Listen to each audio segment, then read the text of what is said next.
Mga minamahal na mga kapatid, do you give your time to the Lord? Do you give your talent to the Lord?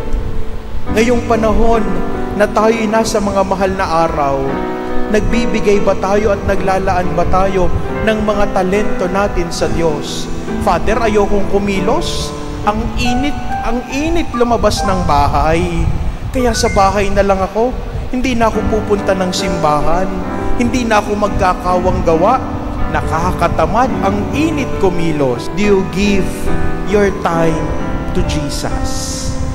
Mga minamahal na mga kapatid, ngayong panahon ng mga mahal na araw, igugol natin ang panahon na ito upang tayo'y makapanalangin, makipag-usap sa Diyos, maglaan ng ating oras kasama si Jesus.